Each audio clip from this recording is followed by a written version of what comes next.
Hello friends, ಎಲ್ಲರಿಗೂ ನಮಸ್ಕಾರ. ಇವತ್ತು ಒಂದು ಮೋಡ್ ಸಿಸ್ಟಮ್ ಜೊತೆ ಬಂದಿದ್ದೀವಿ.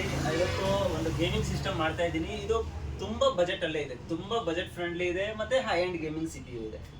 ಇದರಲ್ಲಿ ಇವತ್ತು ಜೆಬ್ರಾನಿಕ್ಸ್ದು Z310 ಇದು NVMe SSD ಜೊತೆ ಇದು ಮದರ್ ಬೋರ್ಡ್ ಬರುತ್ತೆ. ಈ ಮದರ್ ಬೋರ್ಡ್ ಜೊತೆ ನಾನು CPU ಮಾಡ್ತಾ ಇದ್ದೀನಿ. ಇದರಲ್ಲಿ i7 8th ಜನ್ ಪ್ರಾಸೆಸರ್ ಕೊಡ್ತಾ ಇದ್ದೀನಿ. ಓಕೆ, ದೋ EVM ದೋ NVMe SSD ಕೊಡ್ತಾ ಇದ್ದೀನಿ.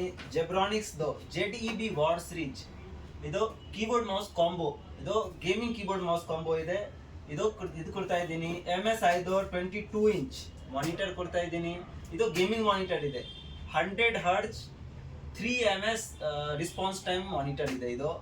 ಮತ್ತೆ ಇದ್ರ ಜೊತೆ ಇದು ಜೆಬ್ರಾನಿಕ್ಸ್ ಜ್ಯೂಮ್ ಕ್ಯಾಬಿನೆಟ್ ಕೊಡ್ತಾ ಇದ್ದೀನಿ. ಇದು ಗೇಮಿಂಗ್ ಕ್ಯಾಬಿನೆಟ್ ಇದೆ. ಇದು ಮಿನಿ ಬಜೆಟ್ CPU ಮಾಡಬೇಕಾ ಮೀನ್ಸ್ ಈ ಥರ ಒಂದು ಬಜೆಟ್ ಫ್ರೆಂಡ್ಲಿ ಒಂದು ಕ್ಯಾಬಿನೆಟ್ ಕೊಡ್ತೀನಿ. ಇದರಲ್ಲೂ ಅದು ಲೈಕ್ ಇದು ನೋಡ್ತೀರಾ, ಅದು ಬ್ಯಾಕ್ಗ್ರೌಂಡಲ್ಲಿ ಒಂದು CPU ಇದೆ. ಏನು ಥರ ಇದು ಗ್ಲಾಸ್ ಪ್ಯಾನಲ್ ಇದೆ, ಸೇಮ್ ಥರ ಇದರಲ್ಲೂ ಗ್ಲಾಸ್ ಪ್ಯಾನಲ್ ಬರುತ್ತೆ. ಮತ್ತು ಅದು ಇದರಲ್ಲಿ ಗ್ರಾಫಿಕ್ ಕಾರ್ಡ್ ನಾರ್ಮಲ್ ಕಸ್ಟಮರ್ದು ಜಾಸ್ತಿ ದೊಡ್ಡ ಗೇಮ್ ಬೇಡ, ಜಸ್ಟ್ ನಾನು GTA 5 ಆಡ್ತೀನಿ.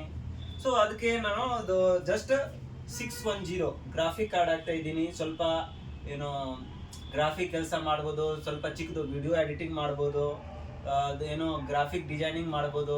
ಅದ ಪ್ರಕಾರ ಕಸ್ಟಮರ್ದು ಇದು ಸಿಸ್ಟಮ್ ಬಿಲ್ಡ್ ಮಾಡಿ ಕೊಡ್ತಾ ಇದ್ದೀನಿ. ಇದರಲ್ಲಿ ನಮ್ಮ 8 GB ರ್ಯಾಮ್ ಕೊಡ್ತಾ ಇದ್ದೀನಿ. ಬೇಕಾ ಮೀನ್ಸ್ 16 GB 32 GB ವರೆಗೆ ಅಪ್ಗ್ರೇಡ್ ಮಾಡ್ಬೋದು.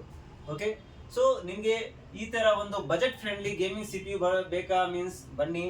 ಇದು ಎಷ್ಟು ಬಜೆಟ್ ಇದೆಯಾ, ಬಜೆಟ್ ಹೇಳಿ, ಆ ಬಜೆಟಲ್ಲಿ ನಾನು ಒಳ್ಳೆ ಸಿಸ್ಟಮ್ ಮಾಡ್ಕೊಡ್ತೀನಿ.